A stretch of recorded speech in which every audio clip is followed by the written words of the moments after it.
ओम शांति। आज 3 सितंबर की मुरली है। प्रातः मुरली ओम शांति बाप दादा मधुबन से। मीठे प्यारे प्राणेश्वर प्रिय पिता कहते हैं, मीठे बच्चे आपस में एक दो को बाप की याद में रहने का इशारा देते, सावधान करते, उन्नति को पाते रहो। प्रश्न है, बाप समान नॉलेजफुल बनने वाले बच्चों के जीवन की मुख्य धारणा सुनाओ। उत्तर है, वह सदैव मुस्कुराते रहेंगे, कभी भी किसी बात में उन्हें रोना नहीं आ सकता। कुछ भी होता है नथिंग न्यू। ऐसे जो अभी नॉलेजफुल अर्थात रोना प्रूफ बनते हैं, कभी किसी बात में अशांत नहीं होते। उन्हें ही स्वर्ग की बादशाही मिलती है। जिन रोया तिन खोया, रोने वाले अपना पद गंवाते। गीत है, तुम्हें पाके हमने जहाँ पा लिया है, जमी तो जमी आसमां पा लिया है। ओम शांति। ओम शांति। मीठे मीठे बच्चों ने अपना ही गाया हुआ गीत सुना। बच्चे जानते हैं हम बेहद के बाप के सामने बैठे, तो बच्चे कहते हैं, बाबा आपसे जो विश्व की बादशाही पाई थी वह अब फिर से पा रहे। सतयुग में तो ऐसे नहीं गाएंगे, यह संगम युग पर ही तुम गा सकते हो। घर में बैठे अथवा नौकरी करते हुए तुम जानते हो कि हम बेहद के बाप से वर्षा फिर से ले रहे हैं। सेंटर पर भी सावधानी मिलती है कि बाप को याद करो, हम विश्व के मालिक बन रहे हैं, यह याद रखो, कोई नई बात नहीं है। तो बाबा कहते हैं, हम कल्प कल्प बाप से विश्व की बादशाही लेते हैं। नया कोई सुनेगा तो समझेगा यह इनका ब्रह्मा को शिव बाबा कहते हैं, और वह तो है निराकार, आत्माओं का बाप। आत्मा निराकार है तो परमात्मा बाप भी निराकार है। आत्मा को निराकार तब तक कहेंगे जब तक साकारी रूप नहीं लिया है। तो बच्चे जान गए हैं कि हम बेहद के बाप से यह नॉलेज सुन रहे हैं, रूहानी टीचर पढ़ा रहे हैं, एक दो को सावधानी देने के लिए। पहले यह रूहानी सावधानी मिलती है। बेहद के बाप की याद में ही सब रहते हैं और इशारा देते हैं कि बाप की याद में रहो और कहीं बुद्धि नहीं जानी चाहिए। इसीलिए कहा जाता है, आत्म अभिमानी भाव। बाप को याद करो तो वह है पतित पावन बाप। अब वह सम्मुख बैठ कहते हैं, मुझे याद करो। कितनी सहज युक्ति है। मन मना भव अक्षर भी है, परंतु जब कोई समझे, याद की यात्रा सिखलाने वाला एक ही बाप है। तुम बच्चे ही जानते हो हम रूहानी यात्रा पर हैं, वह है जिस्मानी यात्रा। अब हम जिस्मानी यात्री नहीं हैं, हम हैं रूहानी यात्री। इस याद से ही विकर्म विनाश होंगे, तुम विकर्माजीत बन जाएंगे और कोई उपाय नहीं है जो तुम विकर्माजीत बनो। एक है विकर्म में संवत, दूसरा है विकर्म जीत और विकर्माजीत संवत और विकर्म संवत। फिर विकर्म शुरू होते हैं। रावण राज्य शुरू हुआ और विकार शुरू हुए। अब तुम कर्मातीत अर्थात विकर्माजीत, कर्मातीत विकर्माजीत बनने का पुरुषार्थ कर रहे हो। वहाँ कोई विकर्म होता नहीं, वहाँ रावण ही नहीं है। दुनिया में यह कोई नहीं जानते। तुम बाप द्वारा सब कुछ जान गए हो ना। बाप को ही नॉलेजफुल कहा जाता है, तो बच्चों को ही नॉलेज देंगे ना। गॉड फादर का नाम भी तो चाहिए ना। नाम रूप से न्यारा थोड़े ही है। पूजा करते हैं, उनका नाम है शिव, वही पतित पावन ज्ञान का सागर है। आत्मा याद करती है उस परमपिता परमात्मा बाप को। आत्मा बाप की महिमा करती है, वह सुख शांति का सागर है। वह तो जरूर वर्षा ही देंगे बच्चों को। जो होकर जाते हैं उनका यादगार बनाते हैं। एक शिव बाबा ही है जिनका गायन भी होता है और पूजा भी होती है, तो जरूर वह शरीर के द्वारा कर्तव्य करते हैं, कार्य करते हैं, तब तो उनका गायन है ना वह और प्योर है। तो बाप कब पुजारी बनते नहीं हैं, वह सदैव पूज्य हैं। बाप कहते हैं मैं कभी पुजारी नहीं बनता हूँ, मैं पूजा जाता हूँ। पुजारी लोग मेरी पूजा करते हैं, सतयुग में तो मेरी पूजा नहीं करते। भक्ति मार्ग में मुझ पतित पावन बाप को याद करते हो। फिर बाबा ने कहा पहले पहले अव्यभिचारी भक्ति उस एक की ही होती है, फिर व्यभिचारी भक्ति हो जाती है। ब्रह्मा सरस्वती को भी वह शिव बाबा विश्व का मालिक बनाते हैं। भक्ति का देखो कितना विस्तार है, बीज का कोई विस्तार नहीं है, लेकिन भक्ति का बहुत विस्तार है। शिव बाबा से ज़्यादा भक्ति करने वालों का विस्तार है। तो बाबा कहते हैं ना कि मुझे याद करो और वर्षे को याद करो। बस जैसे झाड़ का विस्तार होता है ना, वैसे ही भक्ति का भी बहुत विस्तार है। आगे बाबा ने कहा ज्ञान है बीज, जब तुमको ज्ञान मिलता है तो सद्गति को पाते हो। तो बाबा ने कहा भक्ति का विस्तार है, ज्ञान रूपी बीज का कोई विस्तार नहीं है। लेकिन जब तक ज्ञान ना मिले तब तक तुम्हें सद्गति नहीं मिल सकती, वो भी शिव बाबा के द्वारा ही तुम्हें ज्ञान मिलता है। तुमको कोई माथा नहीं मारना पड़ता। ज्ञान और भक्ति है ना, सतयुग में त्रेता में भक्ति का झाड़ होता नहीं है, आधा कल्प यह भक्ति का झाड़ चलता है। सब धर्म वालों की अपनी अपनी रस्म रिवाज है। भक्ति तो कितनी बड़ी है, ज्ञान तो सबके लिए एक ही है। बस मन मना भवा, अल्प बाप को याद करो। बाप को याद करेंगे तो वर्षा जरूर याद आएगा। वर्षे का विस्तार हो जाता है ना, तो वह होती है हद की जायदाद। यहाँ तुमको बेहद की जायदाद याद पड़ती है। बेहद का बाप आकर बेहद का वर्षा भारतवासियों को देते हैं। जन्म भी उनका यहाँ ही गाया जाता है। यह इस ड्रामा में अनादि नूद है। जैसे भगवान ऊंचते ऊंचे, वैसे भारत खंड भी ऊंचते ऊंचे। जहाँ बाप आकर सारी दुनिया की सदगति करते हैं तो सबसे बड़ा तीर्थ हुआ ना। फिर बाबा को कहते हैं हे गॉड फादर कि हमको अपने घर ले चलो। फिर भारत के ऊपर सबका लव है, बाप भी भारत में ही आते हैं। अभी तुम मेहनत कर रहे हो, गोपी बल्लभ की के गोपियाँ तुम हो।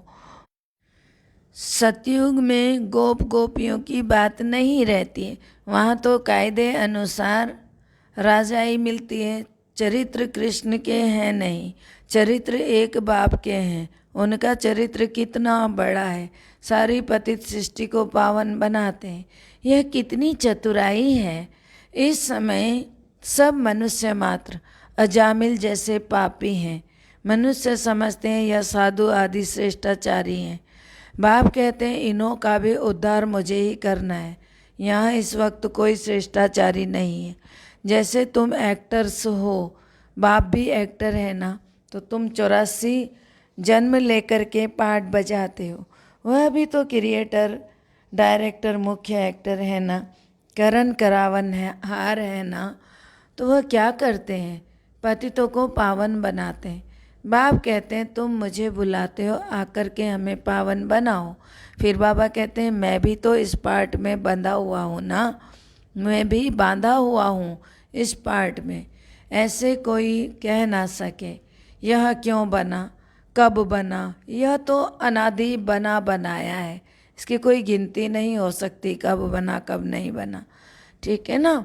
तो इनका आदि मध्य अंत है नहीं, प्रलय होती नहीं है। आत्मा अविनाशी, कभी विनाश नहीं होती आत्मा। इसको पार्ट भी अविनाशी मिला हुआ है। यह बेहद का ड्रामा है ना, नट सेल में बाप समझाते हैं यह ड्रामा का पार्ट कैसे चलता है। बाकी ऐसे नहीं, परमात्मा है तो मुर्दे को भी जिंदा कर सकते हैं। यह अंधश्रद्धा की बात, पार्ट कैसे चलता है बाबा कहते हैं यहाँ अंधश्रद्धा रिद्धि सिद्धि की बातें यहाँ नहीं हैं।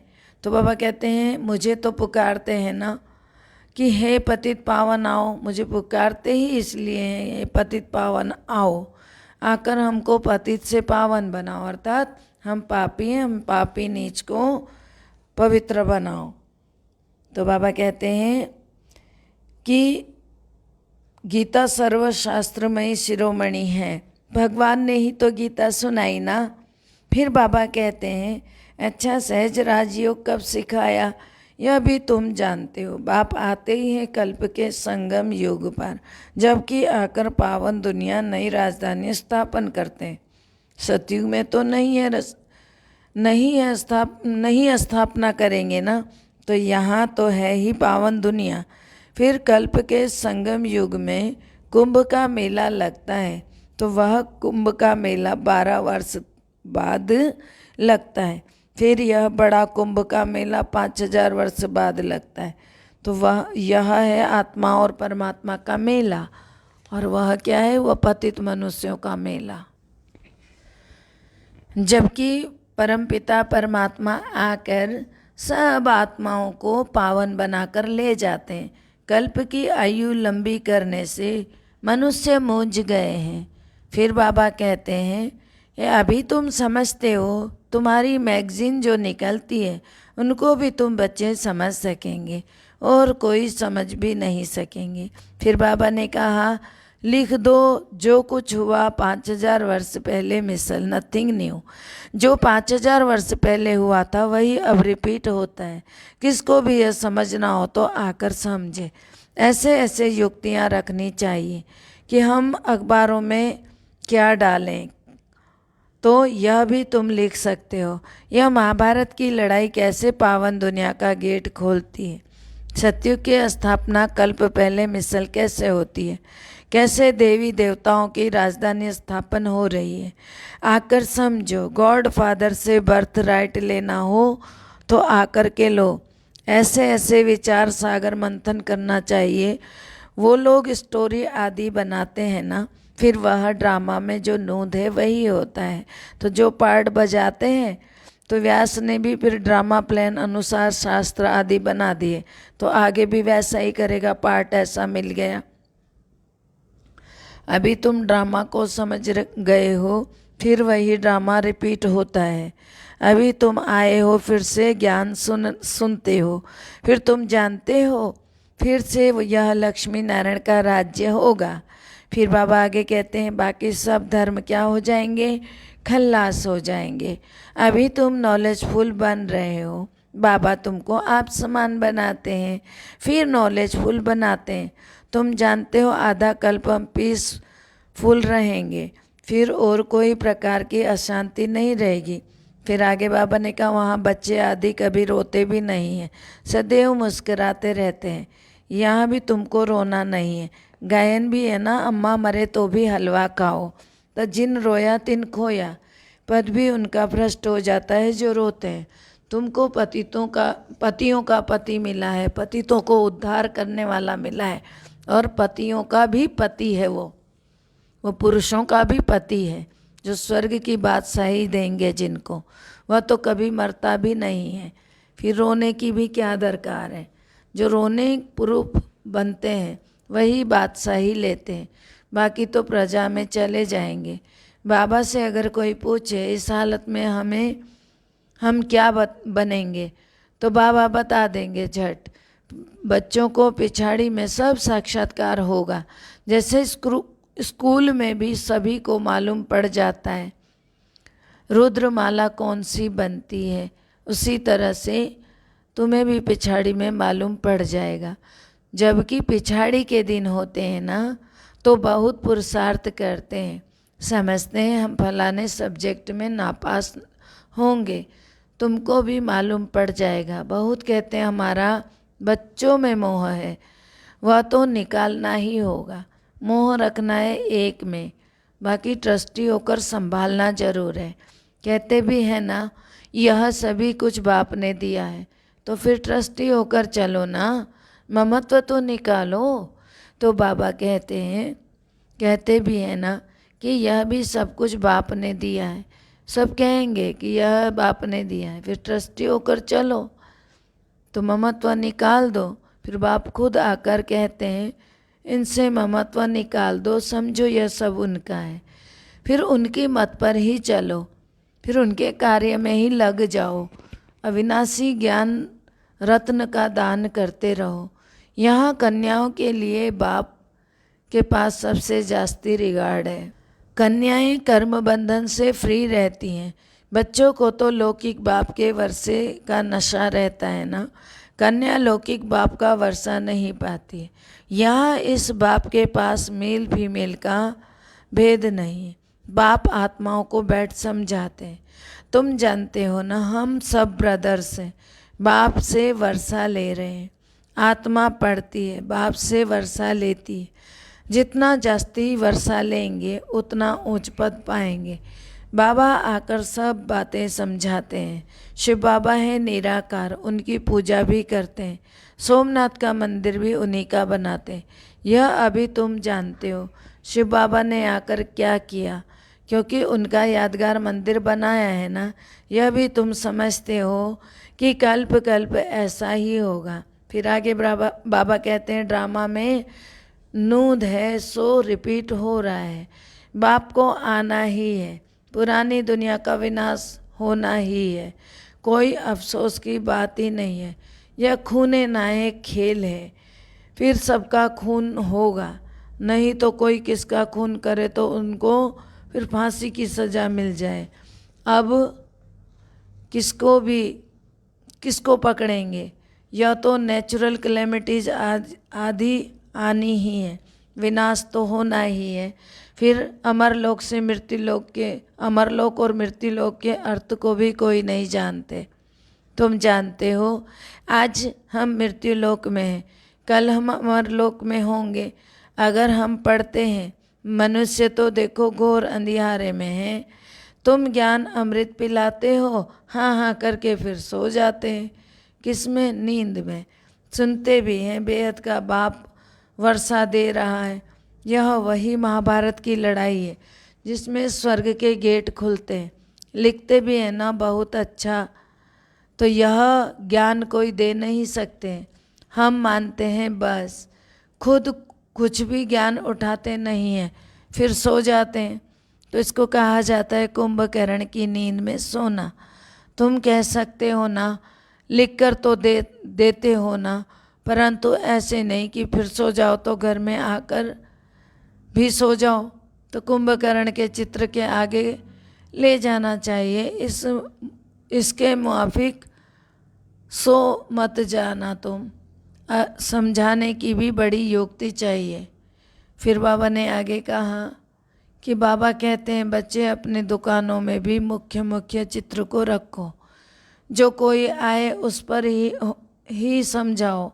तो फिर वहाँ भी सौदा कराओ, यह भी सौदा कराओ, फिर इससे तुम बहुतों का कल्याण कर सकते हैं। तो बाबा कहते हैं कि इसमें लज्जा की कोई बात ही नहीं है। कोई कहते हैं ना मैं बीके, तो तुम बीके बने हो। बोलो अरे प्रजापिता ब्रह्मा के कुमार कुमारी हो, तुम भी हो ना। बाप ने सृष्टि रच रहे हैं, तुम भी तो वही हो। पुरानी को आग लग रही है, तुम भी जब तक बीके ना बनो तब तक स्वर्ग जा नहीं सकेंगे। फिर ऐसे ऐसे दुकानों में सर्विस करो तो कितने बेहद के सर्विस हो जाएगी। फिर बाबा कहते हैं आपस में राय करो, दुकान छोटा है तो भी दीवार में चित्र लगा दो। Charity begins at home. पहले पहले उनका कल्याण करना है। बाप कहते हैं अब कोई देहधारी को याद नहीं करो, शिव बाबा को याद करो जिससे वर्षा मिलता है। मनुष्य तो विचारे मूंझे हुए हैं। फिर बाबा कहते हैं ना बताना है, डीटी वर्ड सावरंटी पाना है, नर से नारायण बनना है तो आकर बनो। अच्छा, मीठे मीठे सिकिलदे बच्चों प्रति माता पिता बाप दादा का याद प्यार और गुड मॉर्निंग। रूहानी बाप की रूहानी बच्चों को नमस्ते। हम रूहानी बच्चों की रूहानी बाप दादा को दिल व जान से सिकवा प्रेम से याद प्यार नमस्ते good morning diamond morning Om Shanti. धारणा के लिए मुख्य सार है, पहला है एक बाप में ही शुद्ध सच्चा मोह रखना है, उसे ही याद करना है, देहधारियों से ममत्व निकाल देना है, ट्रस्टी होकर संभालना है। दूसरा है विकर्माजीत बनना है, इसलिए कर्मेंद्रियों से कोई भी विकर्म ना हो, इसका बहुत बहुत ध्यान रखना है। मीठे प्यारे बाबा के वरदानी हाथ अपने सिर पर महसूस करें कि साक्षीपन की सीट द्वारा, वरदान क्या है? साक्षीपन की सीट द्वारा परेशानी शब्द को समाप्त करने वाले मास्टर त्रिकालदर्शी भव। परेशानी की जगह मास्टर त्रिकालदर्शी भव, यह याद करो। फिर अर्थ है, इस ड्रामा में जो भी कुछ होता है उसमें ही कल्याण भरा हुआ है। क्यों क्या के क्वेश्चन समझदार के अंदर उठ नहीं सकते। फिर बाबा ने कहा नुकसान में भी कल्याण समाया हुआ है। बाप का साथ और हाथ है तो अकल्याण हो नहीं सकता है। ऐसे शान की सीट पर रहो तो कभी परेशानी नहीं हो सकते। साक्षीपन की सीट परेशानी शब्द को खत्म कर देती, इसीलिए त्रिकालदर्शी बन प्रतिज्ञा करो, न परेशान होंगे न परेशान करेंगे।